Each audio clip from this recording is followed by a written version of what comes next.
Hello बच्चों, question है osmotic pressure of cell is zero when turgor pressure is maximum, diffusion pressure deficit is maximum, turgor pressure is zero and D is not possible. तो हमें बताना है कि जो osmotic pressure है वो सेल का किस कंडीशन पे जीरो होता है। अब ऑस्मोटिक प्रेशर क्या होता है? ऑस्मोटिक प्रेशर वो प्रेशर है जो रिस्पॉन्सिबल होता है osmosis in plant. Alright, osmosis. अब ऑस्मोसिस में क्या होता है? ऑस्मोसिस में है कि वाटर या फिर सॉल्वेंट की वाटर और सॉल्वेंट की movement from higher region to lower region में, जब कोई भी सॉल्वेंट या फिर वाटर जब हायर रीजन से लोअर रीजन में मूव करता है, उसे that process is known as osmosis.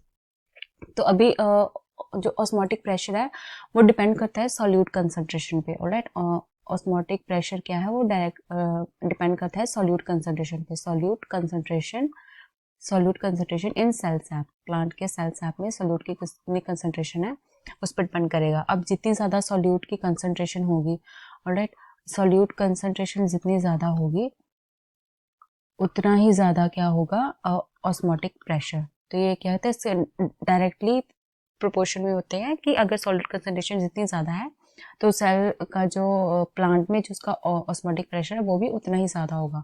तो जो ऑस्मोटिक प्रेशर है इसके अकॉर्डिंग, तो जो ऑस्मोटिक प्रेशर है वो कभी भी जीरो नहीं हो सकता। Alright, osmotic pressure can never be zero, can never be zero because solute जो सेल सैप में कोई ना कोई सॉल्यूट पार्टिकल या फिर सॉल्यूट कंसंट्रेशन हमेशा प्रेजेंट होगी ही होगी।